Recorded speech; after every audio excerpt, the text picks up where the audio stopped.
are looking at some of the speakers scheduled for this service. The Reverend Jesse Jackson on the far left, Gregory Hines next door to him, and that is Rabbi Allen Freehling. And now, let's listen. So immense was his love. So impressive was his very persona, that for most of his 64 years in our midst, he was a constant and enthusiastic presence. Those of us who have come together here are united in our affection for this remarkable man among men, and in our wishing to provide to Altavis and all the members of their family an added measure of comfort and strength at this moment when we seek to sustain them with our hearts and our minds, with our prayers and with our thoughts. While those of us who are assembled here and the crowds beyond this place naturally celebrate the brilliant career of Sammy, who, as the ultimate entertainer, illuminated the lives of everyone with whom he made contact, it is also our purpose to remember him for all of the loving ways in which he gave of himself so that others might find happiness. Happiness instead of despair, satisfaction instead of hopelessness, fulfillment instead of emptiness. It is these very characteristics which caused him to be an extraordinary servant of God, a unique husband and father, and an amazing companion to everyone who he embraced as a friend. With the same enthusiasm with which he crafted his art as a singer, dancer, actor, and writer, Sammy fought the good fight in his battle with cancer. Finally, having exhausted all of the energy which was his, he went gently into the night. His passing reminds us of the teachings of that sage who wrote, "For each one of us, the moment comes when that great nurse, death, takes the person by the hand and quietly says, 'It is time to go home. Evening has come upon us. It is your bedtime, child of the earth. Come, you are tired. Lie down at last in the tranquil nursery of nature and sleep. Sleep well. The day is gone. But always remember that your star shines in the canopy of that which is eternal. Baruch atah Adonai Eloheinu melech haolam, dayan ha'emet. Praised O you, O Lord, sovereign of the universe, the righteous judge of each and all of us. And together we say, Amen.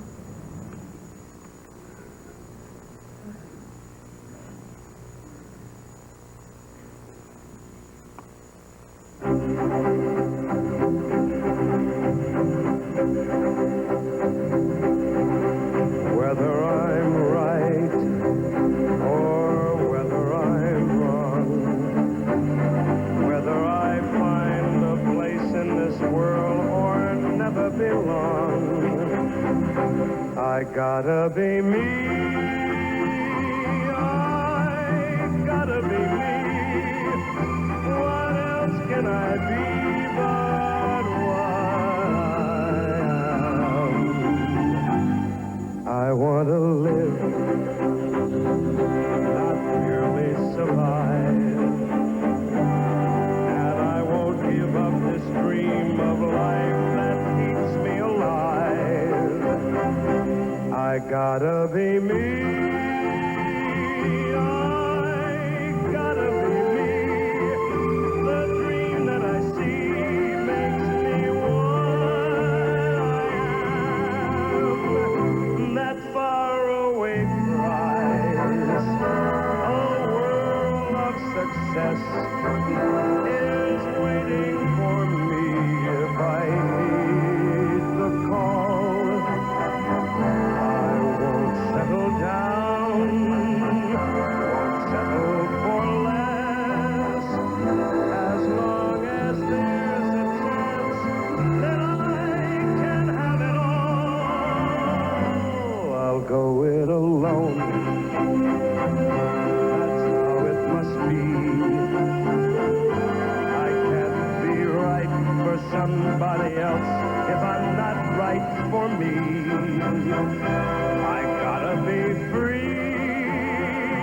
I've gotta be free. Daring to try to do it or die. I've gotta be me. I'll go it alone. That's how it must be. I can't be right for somebody else if I'm not right for me.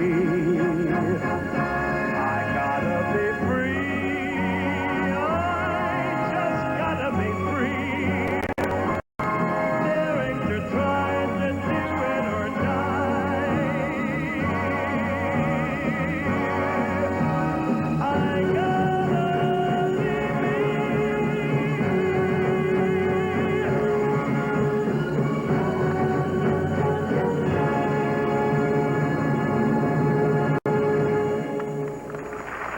I Gotta Be Me. The words, the music of Sammy Davis Jr., the man being honored at this funeral service. Still ahead, Speaker Willie Brown from the California State Assembly, Gregory Hines, who starred with Davis in his final film, Tap, and the Reverend Jesse Jackson, who will deliver the eulogy. For now, this is Sandy Kenyon, CNN, live at the memorial service for Sammy Davis Jr. in Los Angeles.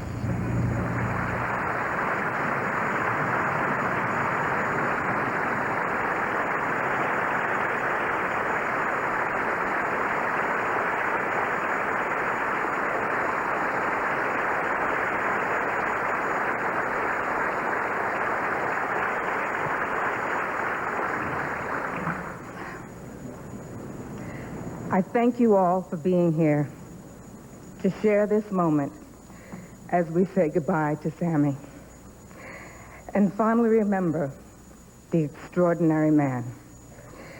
The outpouring of love we felt from you during these last few months meant so much to him and means so much to our family now. How lucky we all were to have Sammy in our lives, and how dearly I will miss him.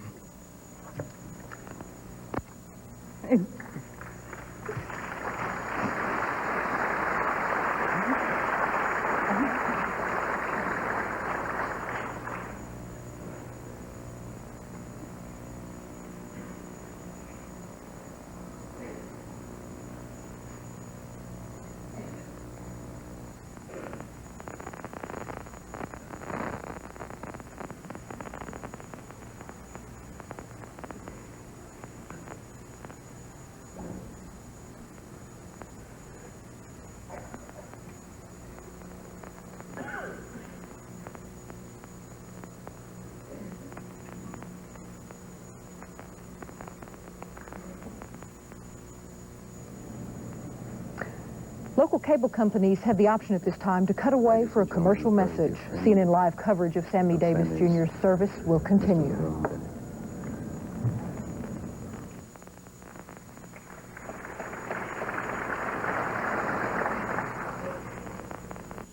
Once again, Torkel Chrysler Plymouth smashes high prices. Give us a chance and we'll save you money with prices so low you won't believe your eyes. Torkel Chrysler Plymouth guarantees nobody will sell you a brand new Plymouth Voyager for less. We have over 95 Voyagers in stock with prices starting as low as $12,687. Nobody smashes prices like Torkel. Chrysler Plymouth, 800 East Roosevelt Road in Wheaton. Come on in and we'll treat you right.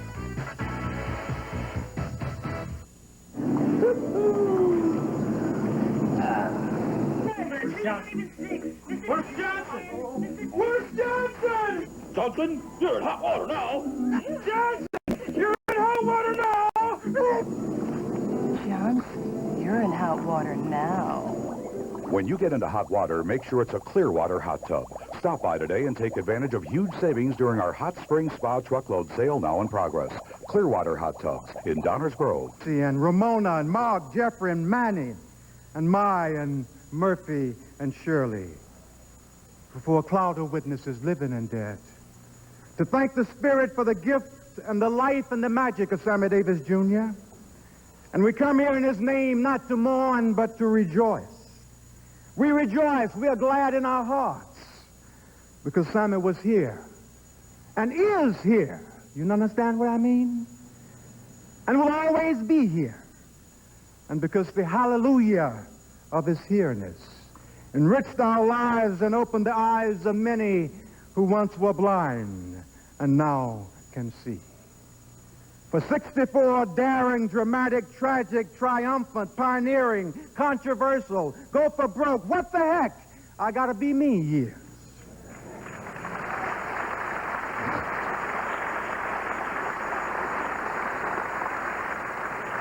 He inhabited center stage in our national psyche. He was bigger than life in life. For those viewers rejoining us following a local commercial break, CNN is bringing you live coverage of Sammy Davis Jr.'s funeral service. And working in us, making music and light and freedom.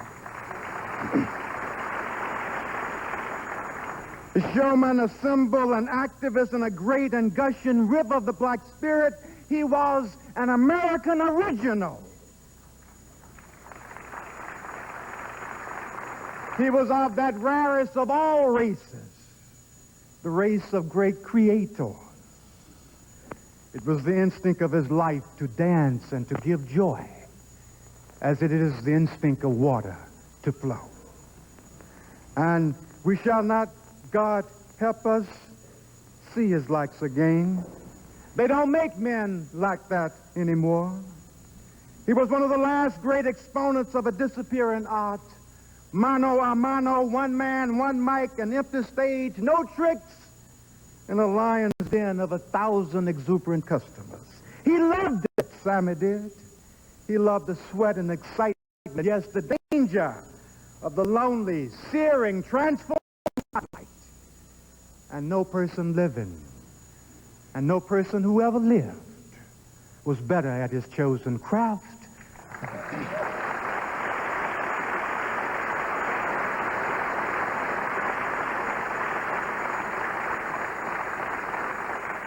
History. History calls us to the task of celebrating a major milestone in our cultural history. For Sammy was a crossroads figure who almost single-handedly made a revolution in the entertainment business. And we are up here today on this mountaintop in all our multicolored, multi-talented splendor because he was down there 5 decades ago on a Jim Crow stage that he made holy and universal by the magic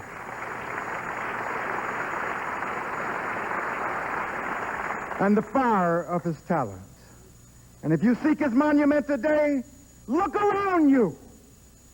This multi-talented, multicolored crowd, the black, white, brown, yellow, blue people standing out there on that hill, this is another made by Sammy miracle. You are his harvest, and we owe him and Alto Vieth and George and Shirley and Murphy and the Will Maston Trio more than we ever can repay.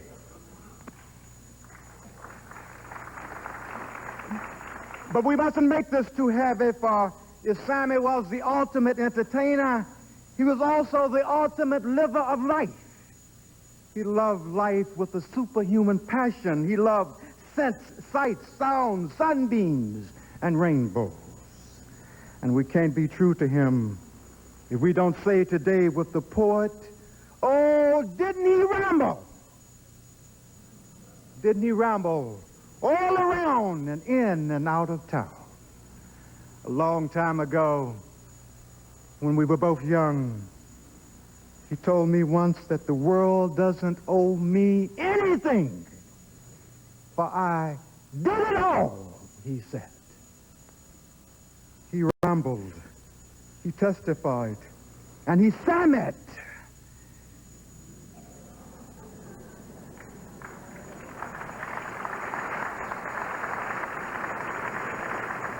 And he has a hold on our attention not only because he lived the history, but because the history was in him.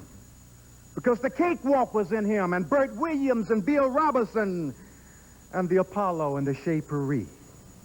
And to hear his Mr. Bojangles is to hear and understand the history that goes back to the beginning of American show business and forward to his future. This means, among other things, that Sammy was a great entertainer because he was a great witness, and that he was a great witness because he was a great entertainer. And it was no accident that he gave more benefits than any other entertainer, and that he marched and testified with King not only in Washington, D.C., but also in Mississippi. The son of a Baptist father and a Roman Catholic mother, our brother and teacher and friend was an American, an African American, and a Jew, and he transcended all categories. It can be said of him in the end that he was a metaphor and a bridge who carried in his flesh all the contradictions and hopes and possibilities of our pluralistic heritage. The great, the dominant, the all-controlling fact of this life was love. To say Sammy was to say love. And his life is explained by a quest for a love that was big enough to heal us and anneal us and give us joy. The candy man can, he said, because he mixes it with love and makes the whole world feel and taste good. A man called Adam, Anna Lucasta, Porgy and Bess. Hey there, what kind of fool am I? Birth of the blues, I gotta be me, Mr. Bojangles, Mr. Wonderful. This was the light and vision of the ultimate candy man who was born in poverty and overcame impossible odds by telling himself and anybody who would listen, yes, I can. Blessed is the mother. Blessed is the wife. Blessed are the associates and the friends who were fortunate enough to warm their hands and their souls in such a great fire. And if we ever loved him, if we ever held him dear in our hearts, we will go from this place and love each other a little more.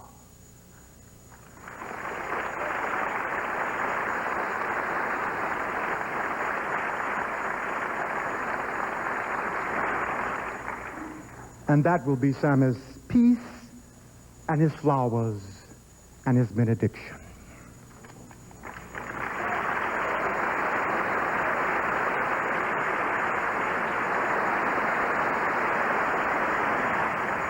Sadly, at this moment, we have to report to you that actress Jill Ireland died today at her Malibu home after a long battle with cancer.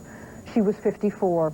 Using her fame as an actress and wife of movie star Charles Bronson, Ms. Ireland worked very hard to promote cancer research after learning of her disease. For Ray Davis, I want to acknowledge hundreds of thousands of telegrams and wires and expressions of sorrow from people from throughout the world, far more than time would permit or Sammy would allow us to read on this occasion. I will reference one or two from the president and from the governor of this state and the mayor of this city, from the high persons and positions, capital world and the entertainment world. I suppose every person who's ever worked with Sammy any place has had something to say. I listened with great joy, as I'm sure Sammy was listening, when George Burns said, he's simply the greatest entertainer that ever lived. At George Burns' age, Sammy would say, he's got a right to know.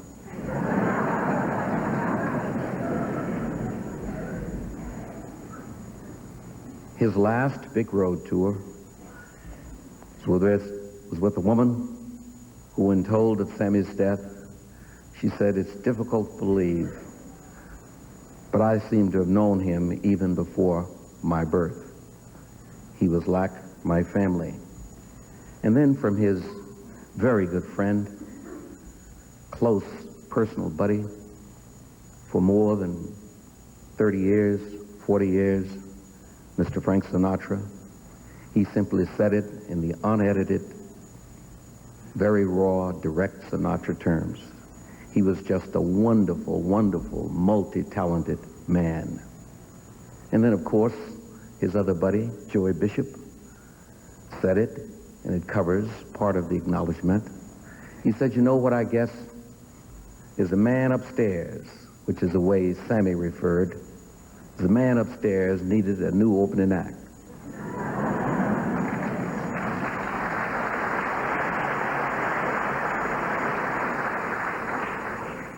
No computer, no scientific device could have ever created Sammy Davis Jr. He was just an extraordinary, creative human being. There are probably 3 art forms in this country that are native to this country. Native American paintings and craft, jazz and tap. Sammy was the personification of 2 that we know about, and he probably moonlighted as a Blackfoot Indian.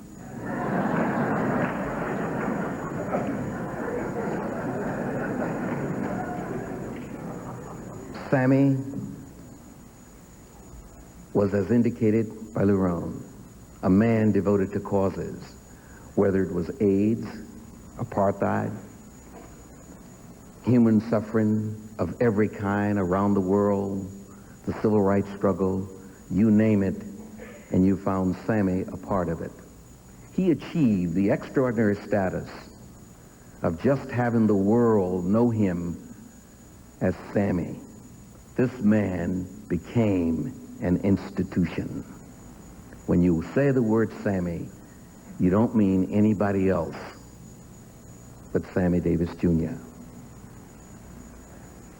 When we come today, it's not to mourn Sammy. He would not have wanted us to do that. He would want us to celebrate his life the way in which he celebrated his life. From 1955 with Mr. Wonderful, through Golden Boy, through that only true American opera, Sporting Life and Porky and Bess, to his last film with Gregory Hines called Tap. Sammy blazed the way. Cars wouldn't be cars had Sammy not been Sammy. Sydney wouldn't have been Sydney had Sammy not been Sammy. There is just no way for us to believe Eddie and James Earl and Whoopi would have been any place without Sammy. And my guess is,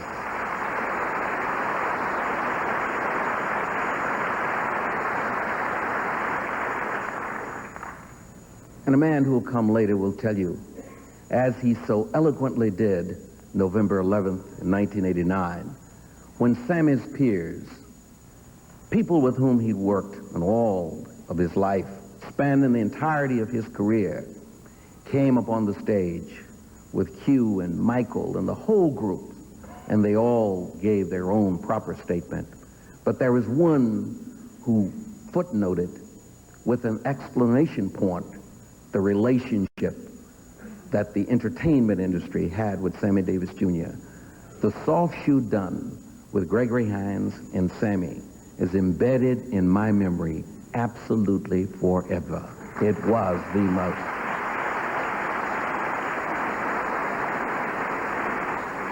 And finally, I must tell you that you were really fortunate if you were ever in the medical business and treated Sammy, because he never forgot you. He stayed with you. Whether it was the hospital that took care of him in 1953 or 54 when he had the eye problem, or whether it was the Liver Institute that bears his name, the Sammy Davis Jr. Liver Institute in New Jersey, which 6 years ago he told me about and said, that's your baby. You've got to chair that. And my 28 years of friendship with this man, 6 years of that 28 years was spent being the chairman of the institute that bears his name. his love, and his devotion, and his legacy. I say that all of us are better off for having met the one human being who, when he passed through, made all of us feel a lot better and real happy. Sammy, we'll see you later.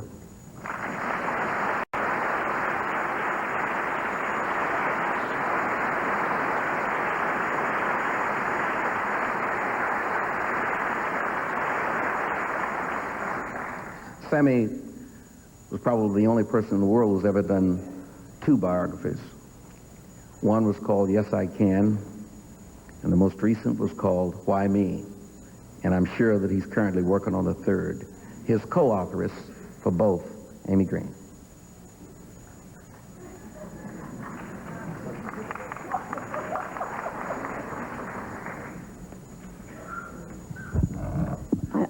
I'm not the co-authors. I think they're in Spain. What? Oh, the Boyers. I'm sorry. Ladies and gentlemen, it's Bert and Jane Boyer, who co-authored both of Sammy's books with Sammy. Let's go back to a beautiful morning in Las Vegas, 1975. Sammy and I are having breakfast. He's having his coffee, I'm having a tea. And we're discussing the funeral of a mutual friend of ours, Audrey Moss. And he wants to know every detail, down to what the people were wearing, the flowers. You know how curious he was. Every single solitary detail he had to know. And I told him. And then I said, but the most beautiful moment came when Eli Wallach read a letter written by the great actress Ellen Terry to her family in the 1920s as she was about to leave. I read it to him, and he immediately said, he understood the theatricality of it immediately. And he said, okay, whoever goes first will do it for each other. So, here goes. No funeral glooms, my dear, when I am gone. Corpse gazings, tears, black raiment, graveyard grimness. Think of me as withdrawn into the dimness, yours still, you mine. Remember all the best of our past moments and forget the rest. And so, where I wait, come gently on. Ciao, baby.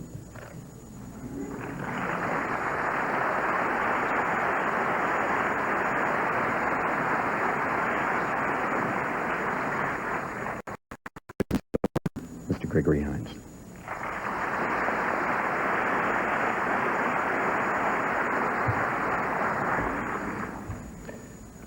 The family has asked me to speak today, and so I'm going to try to do that. I have a very hard time with celebrating and feeling good right now.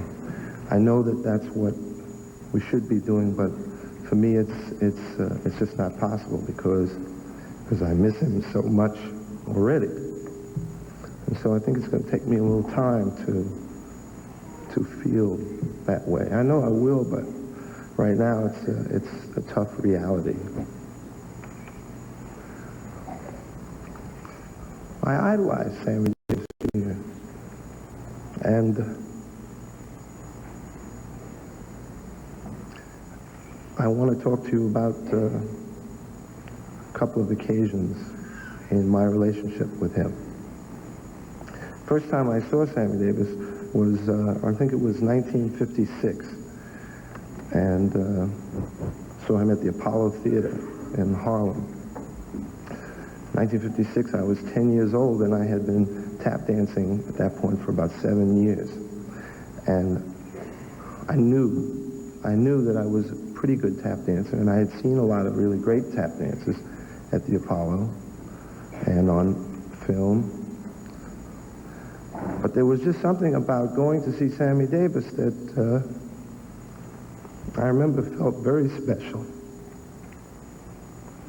I know that I had seen him on television on one of those Colgate Comedy Hour things, and he sang and danced. And it just seemed like, black people connected up with him in a way that in my young life at that point, we didn't seem to connect with any other black artist. It seemed like he just had something. And so we were going to go see him at the Apollo.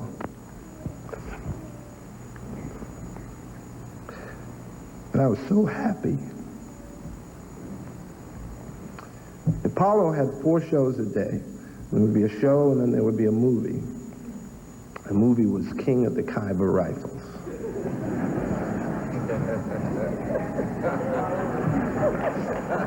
I know that because I saw it 3 times that day. I remember that. So it was our custom, if we were going to see a couple of shows, usually the place was crowded and we'd get a seat wherever we could, and then when the live show would end and the movie would come on, people would leave, and then we would move down closer to the front. So we saw 3 shows, and by the 3rd show we were in the front row. And I mean, you all know, it was just it was indescribable. I mean, he literally could do everything. And he just looked so good up there. He did.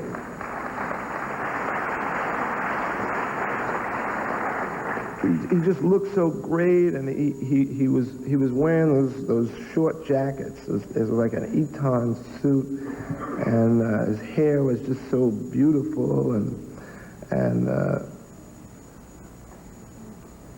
his uncle and his father it was just such a great scene.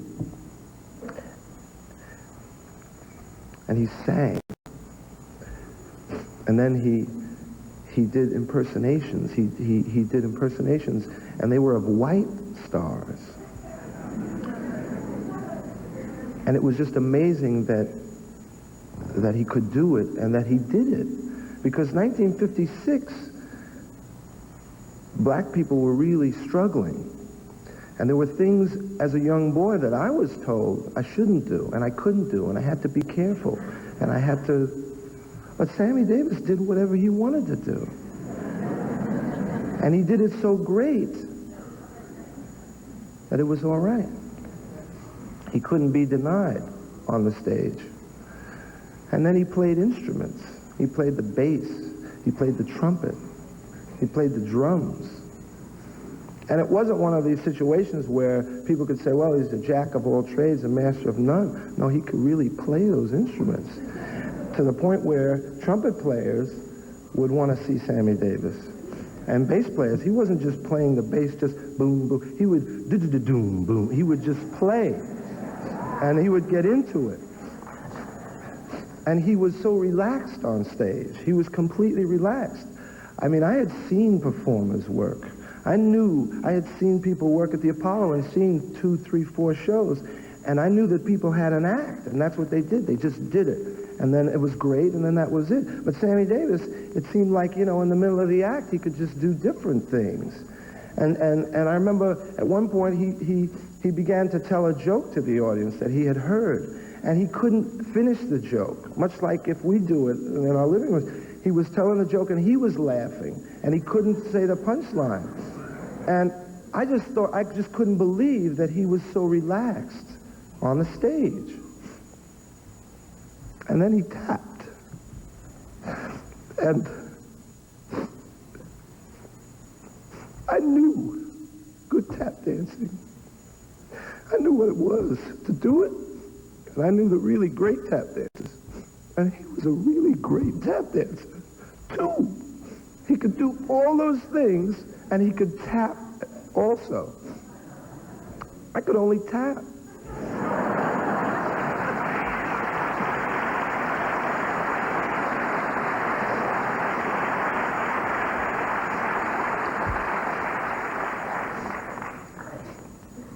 It was a moment in my life that is so vivid to see Sammy Davis. And that was the beginning of my relationship with him. And I was in the front row, and he was singing Hey There. And he was so loose, and he saw me. I guess he had seen me for 3 shows just moving down. And he had one of those spots in the song where, he said, better forget her. And he looked at me, and I looked at him, and, I felt like he really acknowledged me from the stage. I had been performing on stage, I saw the audience as just a big black hole. I never looked at anybody, and he was so relaxed, he actually looked at me and connected up with me and winked at me.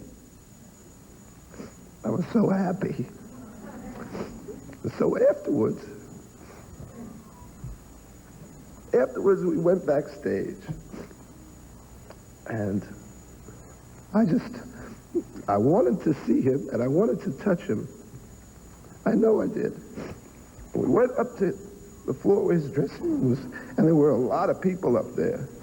And he was sitting in his dressing room, and he had no shirt on, he had his pants, and he was sitting leaning in a chair back, and the dressing room door was open, and there were so many people there and so many people on the floor.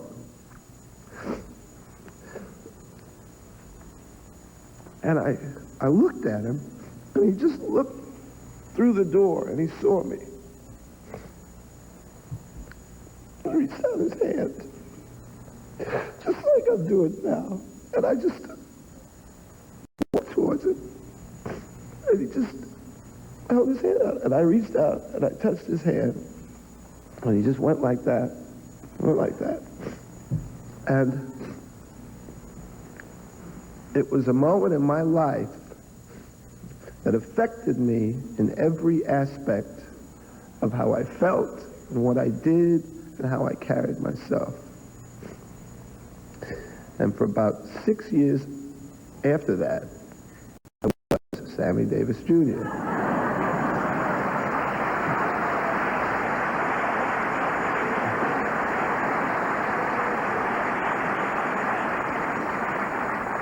Put a lot of pressure on my parents to get me one of those Eton jacket suits, slick my hair back. I was able to walk exactly like Sammy Davis walked. You know how Sammy Davis used to walk.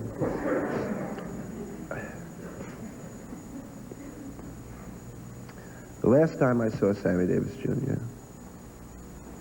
was about 4 weeks ago. And went to the house, and he was sitting there, and he was watching TV, and he looked so good to me. Always looked so good to me.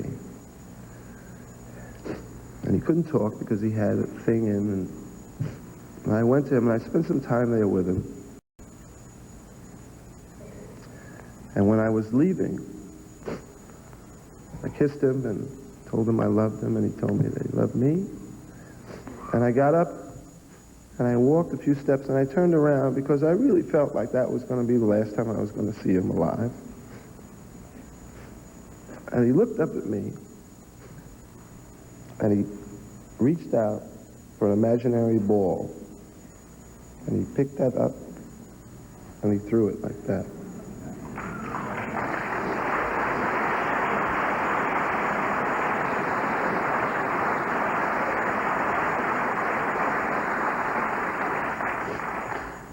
And I caught it.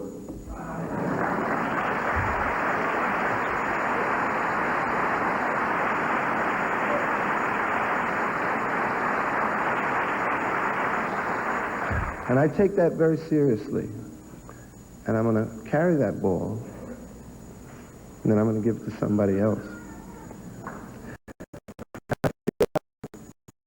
From this day on, I charge myself, and I charge all of you here, that we have the responsibility to let people know who Sammy Davis was. We have to make the documentaries, we have to write the books, we have to sing the songs, and we have to tell people who he was and what he did. And we have to transform Sammy Davis into the folk hero that people become who are like Sammy Davis in life and who go on. It's our responsibility. And I know that we can do it. Local cable companies have the option at this time to cut away for a commercial message. CNN Live coverage of Sammy Davis Jr.'s funeral service continues.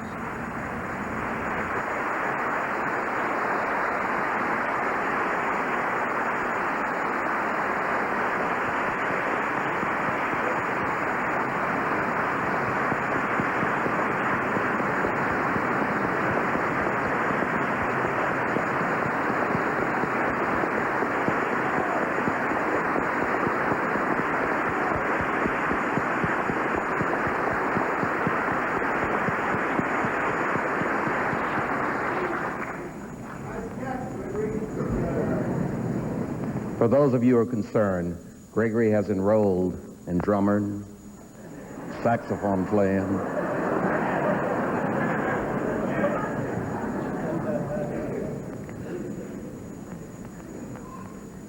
for a period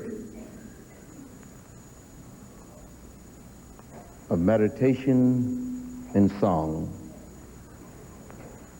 Just before we ask Reverend Jackson to have remarks, let me ask Tramaine Hawkins if she would be kind enough to do meditation for us in song. For those viewers rejoining us following a local commercial break, CNN is bringing you live coverage of the funeral services for Sammy Davis Jr.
Yeah!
In honor of Sammy, Miss Tramaine Hawkins.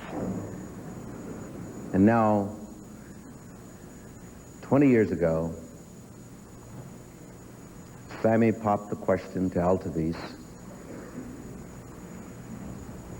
And she was so young and inexperienced, did not understand the trip she was about to take, but agreed to do so anyway. She said yes. And then Sammy had trouble finding a minister who would legalize that relationship. But he found his buddy, Jesse Jackson. And in all the years, in the last 20 years, it has been for Sammy and for Altavis and for this world, frankly, the most important step and the most important act he ever engaged in. The man from the cloth who resealed that relationship, the country preacher, Reverend Jesse Jackson.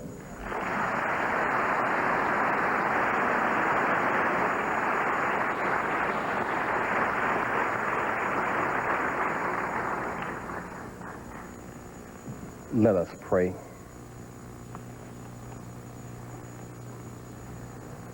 Our Father and our God, we appeal to Thee today in a special way to lift the burden from our heart, to give us a sense of celebration, allow us to smile through our tears as we think about the good times, the joy, the hope, the embrace, the legacy. Hold this family in the hollow of Thine own hand. For these Thy friends and fans, sustain them with memories. And let those of us who have been touched in some way use that special feeling to make this world better, to make the people more secure. We know You can, if You will. You did it through Sammy. For that we are grateful. Amen.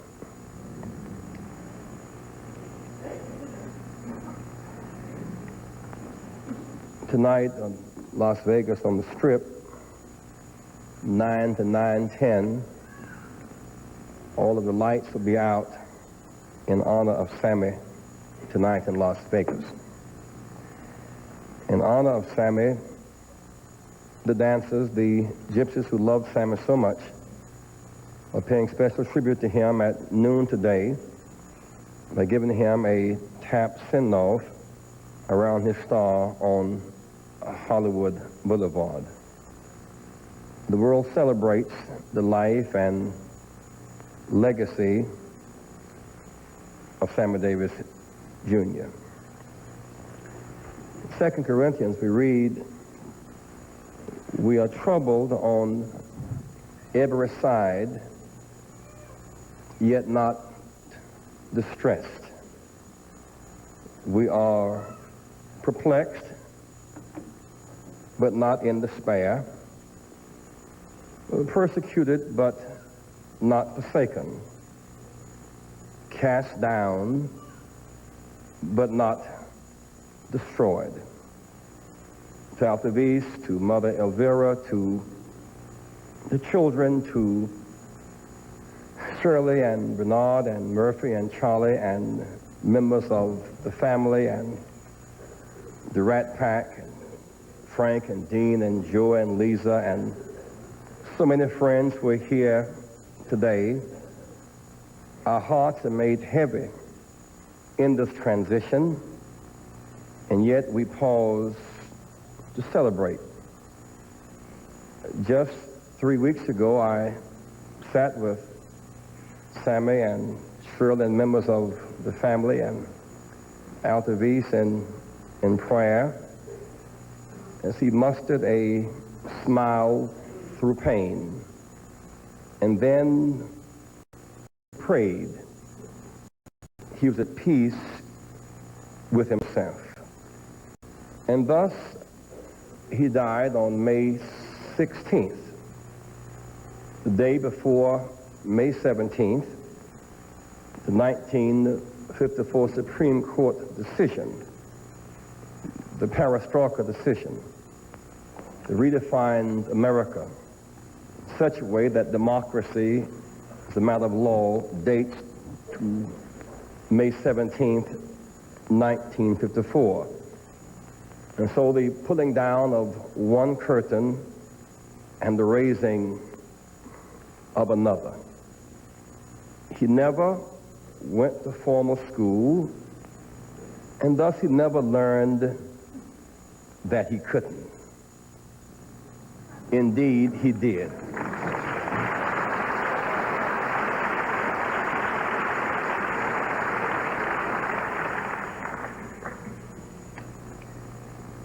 Today, the golden boy with the golden voice enters the golden gates and assumes first chair in the Heavenly Symphony, George Rhodes conducting.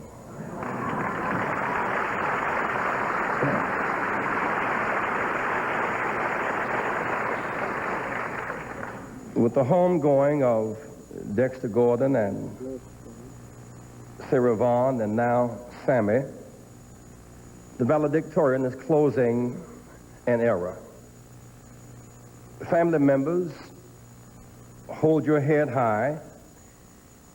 His achievements should make you beam and glow. Sammy was not the last of a kind, as is being said on television today. He's not the last of a kind. There was no Sammy before Sammy. And there is no Sammy on the horizon. Sammy was the only of a kind.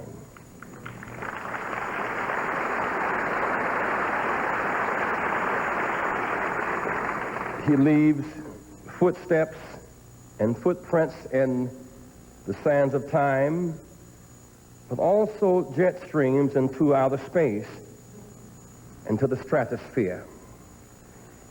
He assumes his position, having used his talents both as weapons to fight the evil and the worst and the lowest in the human experience, and used his talents as an instrument to soothe the savage and the fierce and the fear in us. He calmed the savage and mean people.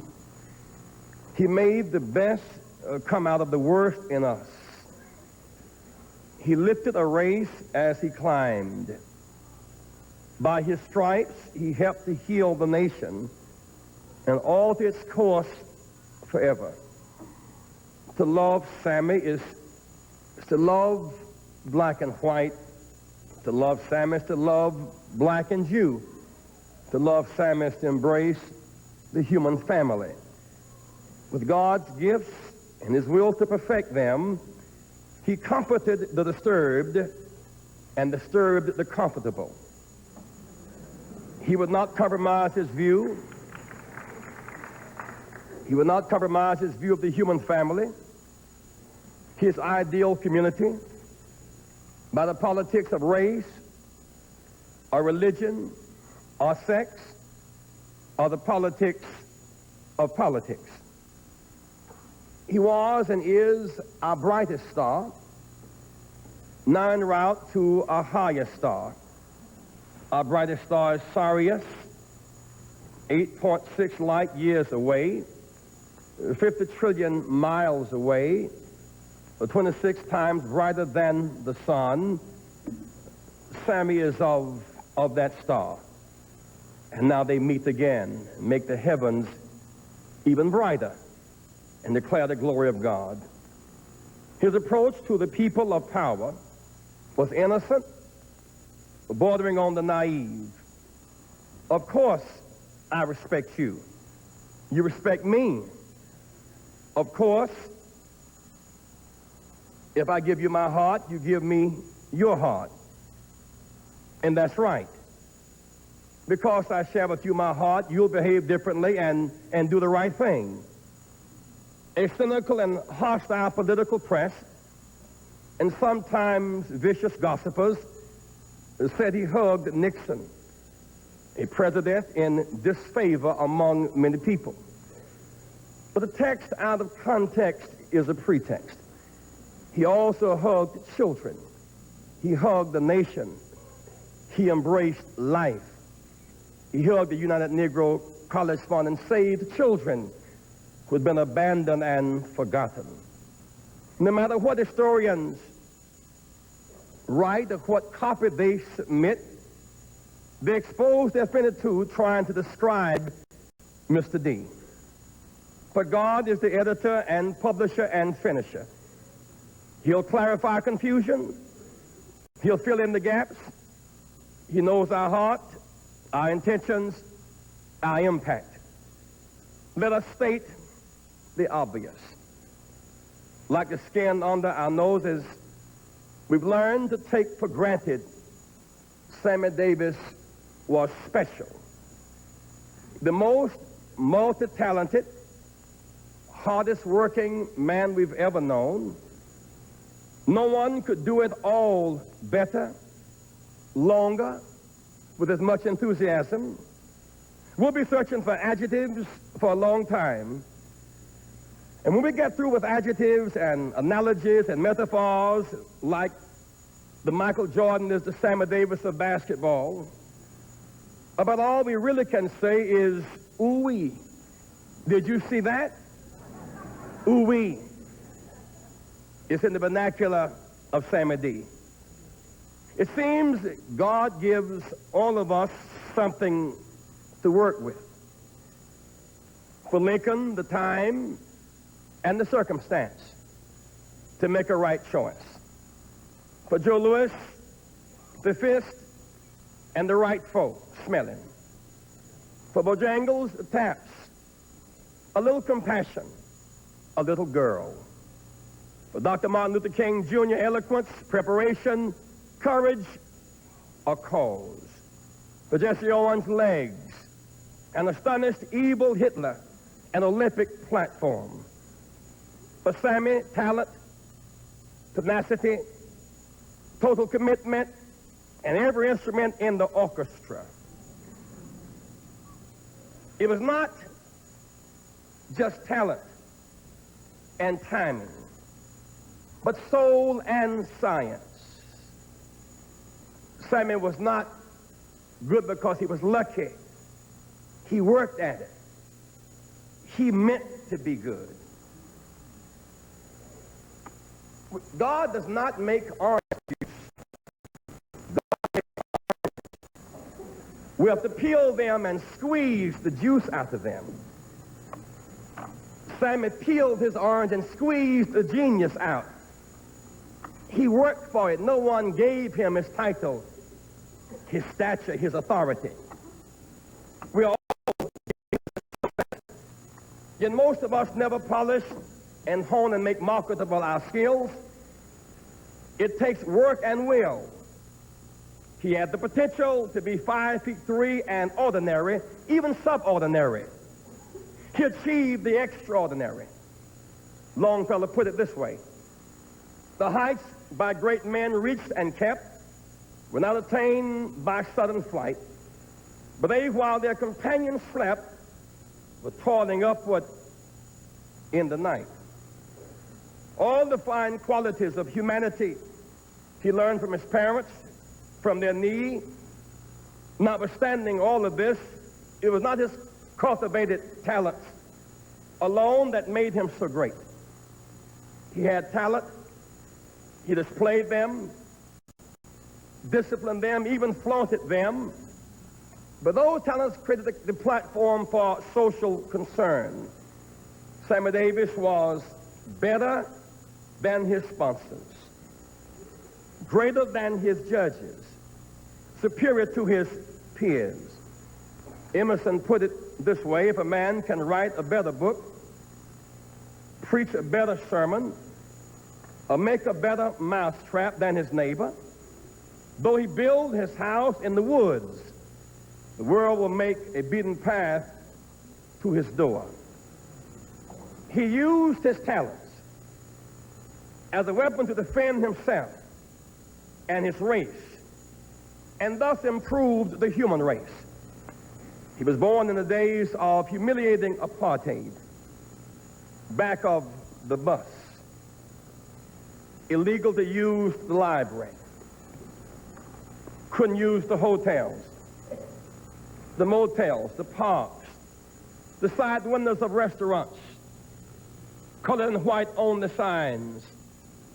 He never went back to school and learned those barriers couldn't be broken down.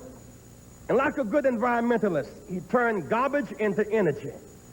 He didn't incinerate or disintegrate or melt. He recycled pain into joy. He turned tears into steam. He turned all matter into propelling energy. He was born into a system born in sin, bred in iniquity, built on a moral fault, a system built on a faulty anthropology. The African descendants were 3/5 human, inferior people, a faulty sociology, a faulty theology that God had literally cursed us, racist and sexist politics. But like Mandela, he emerged unbroken, unbowed, and unbitter. A great bruise, but never dried into a raisin of despair. Born in Harlem, the valley of the rejected stones, he became a cornerstone. To look at Sammy, to look at America, one had to take a special look. When America looked at Sammy Davis Jr., it had to take a look at itself. Because of Sammy Davis Jr., America had to alter its definition.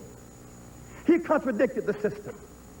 All the pseudo-scientific superiority schemes about talent and skill and Americanness, he was a veteran, was put to shame.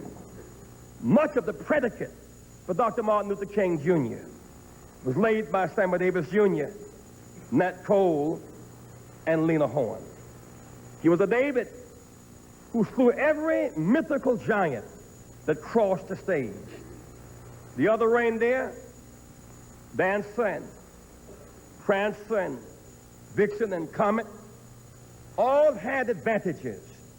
But like Rudolph, his nose blooded and red from the headwind, he traveled the greatest distance, the most unorthodox route, pulled the greatest weight with the least weight.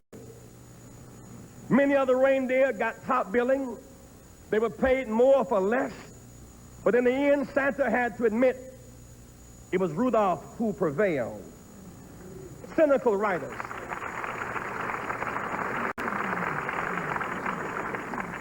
He was not taller than they were. They laughed at his height. But he aimed higher than they aimed. Dr. Mays put it this way: it must be borne in mind that the tragedy of life does not lie in reaching your goal. The tragedy lies in having no goal to reach. It isn't a calamity to die with dreams unfulfilled. It's a calamity not to dream. It's not a disaster to be unable to capture your ideal. It is a disaster to have no ideal to capture.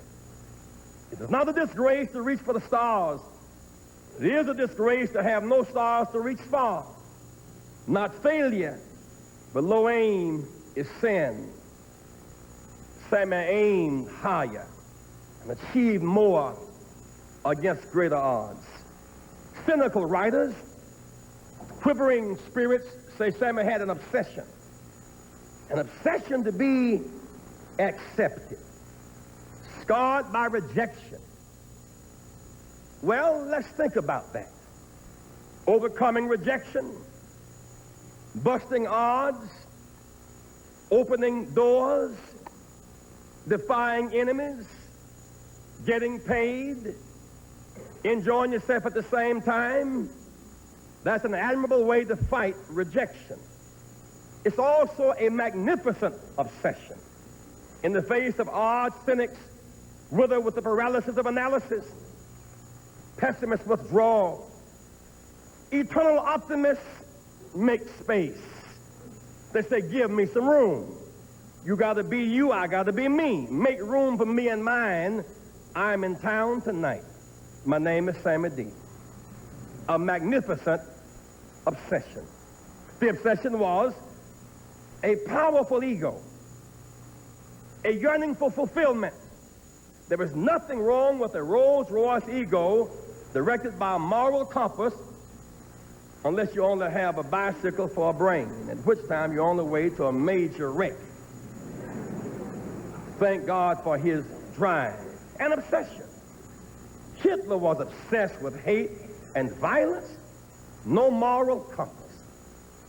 Jesus obsessed with love and unselfish sacrifice.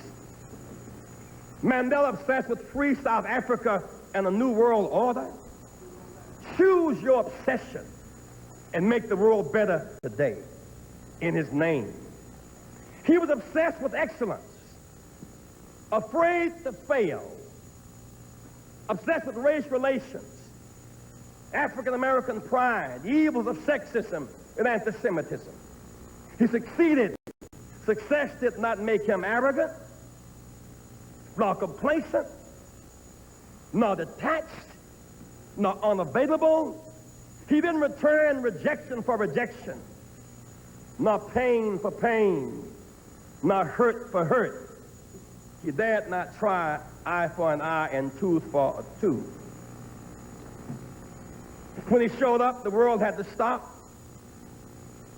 He got off and brought others on. And that is why today Greg Hines and Lola Falana and Gladys and Liza and a whole generation of us stand here today bowing at his feet. Because he had the power and used it well to stop the world and got off to put us on. That's the real, authentic Sammy Davis.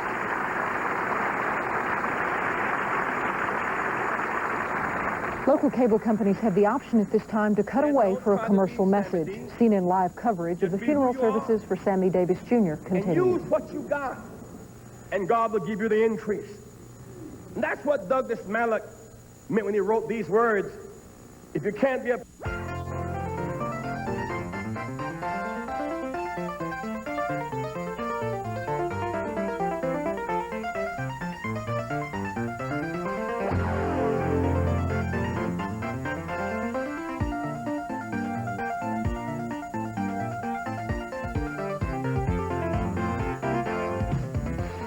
Your best deal on a new or used car, service with a lifetime warranty.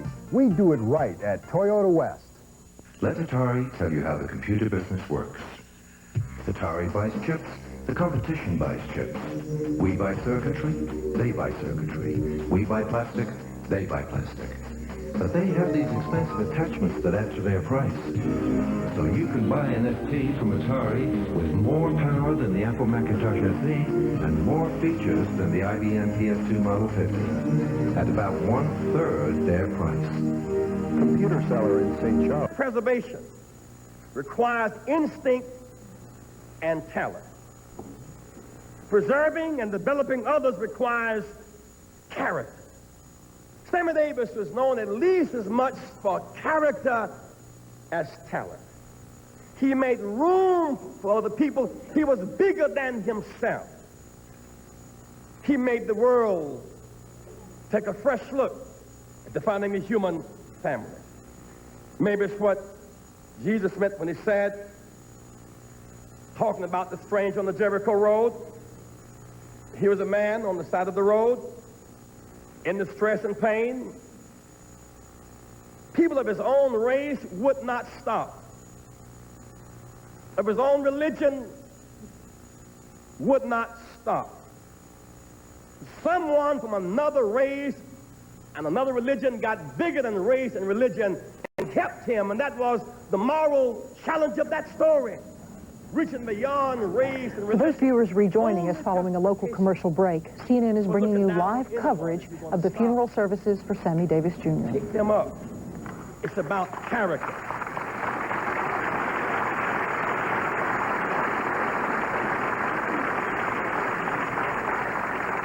It's what the Master meant when he talked about the homeless. Christmas is not about Santa Claus and reindeer and jingle bell. It's about a homeless couple who had to pay taxes and didn't have the right to vote. It couldn't have been about Christmas cards, Bernard. They had no address. A pregnant woman in pain. The housing officer looked at her and said, "Get out. You didn't get here in time. You don't have reservations. Get out." She had the baby outdoors in the stable in the manger in the wintertime when there was no insulation for the house. And that's why at one stage he said, you measure character to a society. Birds have nests. The foxes have holes. And yet people have no place to lay their head. It's about character. Samuel was about character. A woman with an issue of blood. AIDS or cancer, for all we know, it was an issue of blood, the Bible says. She couldn't get a doctor's appointment. She did not have political pull. She had no royal pedigree. She crawled through the crowd. Somehow she had the faith. She knew he had the power. She never saw his face. She finally touched the hem of his garment. By her faith, she was made whole. I wondered for a long time why Jesus did not stop and look her in the face and maybe engage in dialogue since he was going to heal her. It occurred to me later on, Gregory, that suppose he had stopped and looked and asked her her name and her religion and her race and her ability to pay and asked her to fill out some blanks. He would have lost his moral authority. His character would have been disintegrated. He never asked her her name or her sex or her religion because none of that mattered. Character transcends race and sex and religion. The woman at the well. Jesus came down the street and heard these loud noises. These men, chauvinists they were, beating up one woman, throwing rocks. And Jesus said, "Why are you throwing rocks at this woman? She sinned." What did she do? She committed adultery. Well, what did it take 10 or 12 of you to fight one woman? It was a big sin. She's hemmed up against the wall. She can't get out. You're killing her. But she sinned. She sold her body. Jesus said, now that is a sin. But now, you can't prostitute by yourself. And so if there are any witnesses, come forward. And there's anybody here who tried to put up some money and got over or missed, speak out. He said, if there's anybody here guilty of not trying to relate to her sexually, throw the first rock, and no rocks moved. And the men walked away. It was about challenging the character to be honest and do justice, to be fair to people. It was not about race or sex or religion. Samuel was at least as much of a giant in character as talent. He reached out to abandoned people, nameless, faceless people. We're measured not by self-preservation, but how we reach out to other people who cannot pay us back a royalty in return. And so today, our message is to the living. Every star has a curtain call, a last show. If Sammy can lie here still with all these musicians and stars and cameras and fans around him, then all of us must face the fact and prepare for this day. This human atom unleashed in the universe will explode into infinity, changing forms. When the game is over, you judge a player not by hits in good times or misses in bad times, but by the box score. Sammy's box score. 64 years of living, 60 years of work, most at-bats, most hits, most key plays, fewest errors, Golden Glove, hit by most pitches, bounced back with most game breakers, helped the most rookies, made the most daring plays, smallest body, biggest bat, provided the most thrills. He's in the Hall of Fame. Now he deserves a rest. He deserves a rest.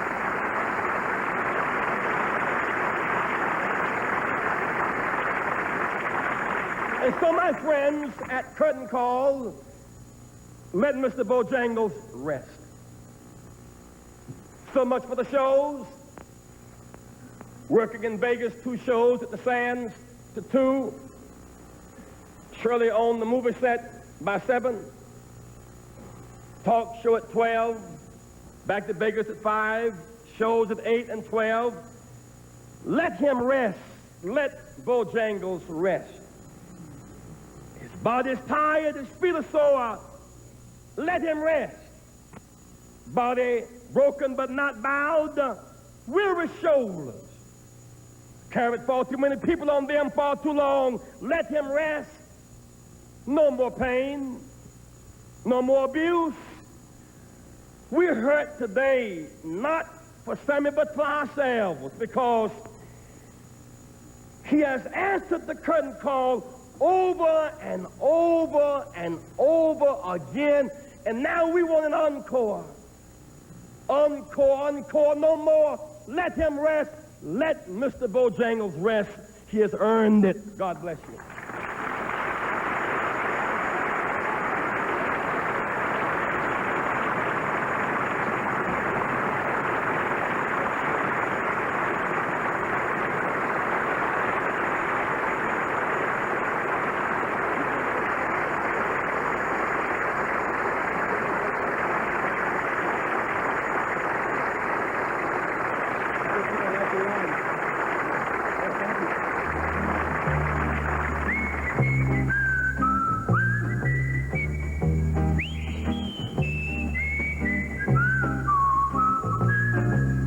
I knew a man, Bojangles, and he danced for you.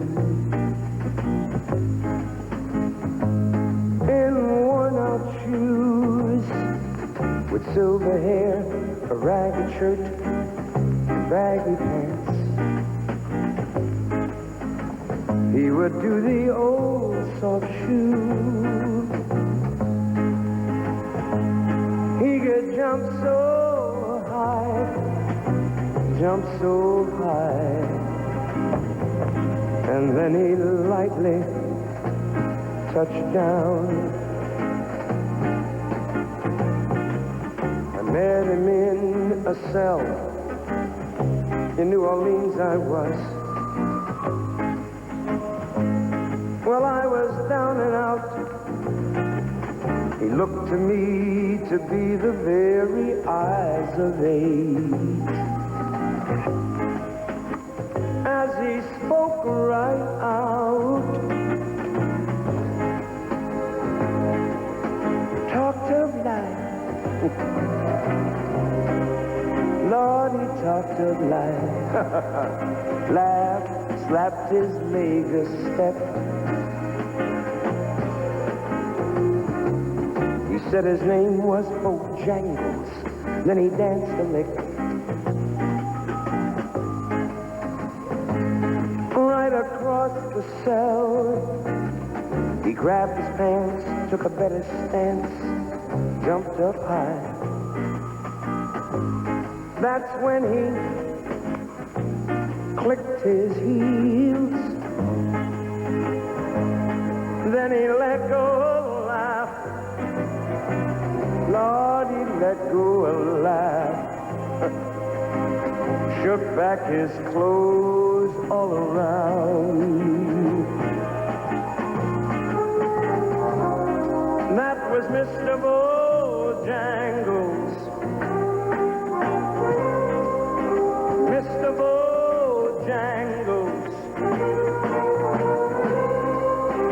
Mr. Bojangles. Lord, he could dance. He told me of the times he worked for minstrel shows, traveling throughout the South. He spoke with tears of 15 years, how his dog and he, they just traveled about. But his dog up and died, dog up and died. And after 20 years, he still grieves.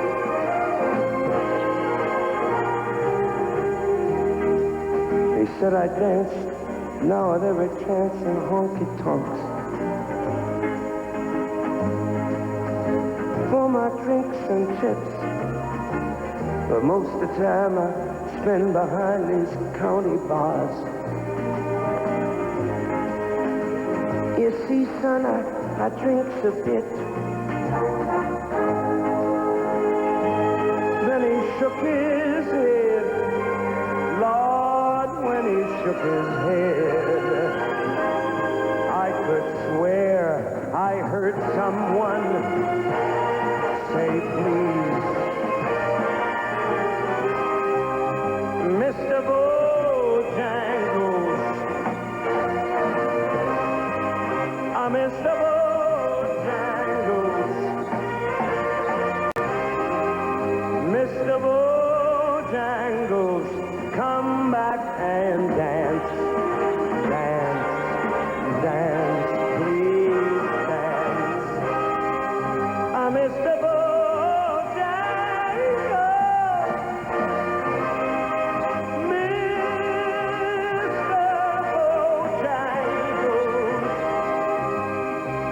Mr. Bojangles, dance.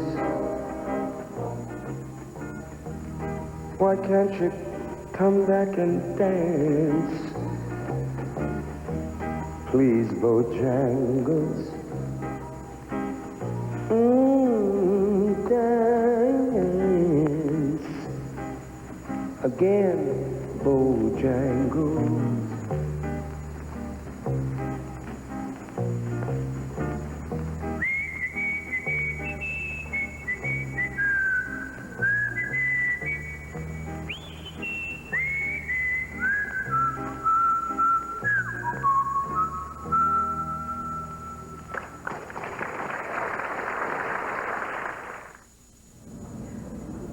And that concludes our coverage of Sammy Davis Jr., a man loved by so many and known simply as the entertainer. Sammy Davis Jr. was 64.